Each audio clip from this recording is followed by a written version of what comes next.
কোন হিন্দু সমাজকে তারা ঠিকভাবে শান্তিতে চলতে দিবেন না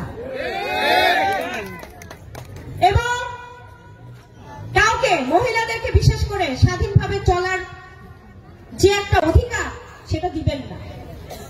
কাজের ক্ষেত্রে দিবেন না, কর্মক্ষেত্রে দিবেন না, বাচ্চাদেরকে যে মারা স্কুলে নিয়ে যায় সেক্ষেত্রেও দিবেন না। মানে দেখা যাবে মহিলারা ঘর বন্দী থাকবে।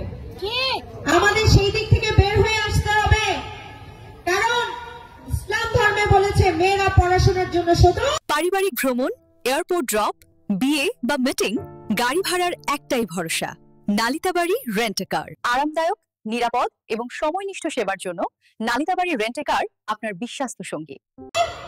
চীন দেশে যেতে পারে বলেছে না? কাজে আমরা মেয়েরা কেন পিছিয়ে থাকবো? আমরা মেয়েরা কি আমাদের বাবা মার সেবায় আসি না? সংসারের সেবায় আসি না? যদি এটা কি তাহলে আমাদের শিক্ষিত হতে হবে না? বাসায় বসে থাকলে আমরা জ্ঞান অর্জন করতে পারবো? আমাদের শিক্ষা।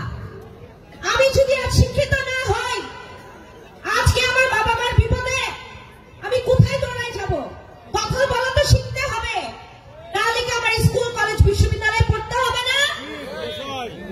আজকে যদি আপনারা বিপদে পড়েন, আপনাদের মেয়ে সন্তান এগিয়ে আসবে না, আপনাদের দেখভাল করবে না, তাহলে মেয়েদেরকে পিছিয়ে রাখার কোনো অধিকার কারো আছে? নেই। কিন্তু প্রিয় ভাইরা, আবার জামাত ইসলামী ভাইদেরকে বলতে চাই, আমরাও মুসলিম, আমরা আল্লাহকে ডাকি, আমরাও একই সাথে পশ্চিম দিকে সেজদায় যাই। বিশ্বাস করবেন না আমার মা খালা চাচিরা, 5 জুন আমার সন্তান জন্মগ্রহণ করে হজের মাসে 2024 এবং তার রোজার মাস, পুরা রোজার মাস আমি খতমে তারাবি, আমাদের ঢাকা শহরে মেয়েদের জন্য আলাদা মসজিদ আছে, খতমে তারাবি পড়েছি আমার সন্তানকে গর্ভে রেখে।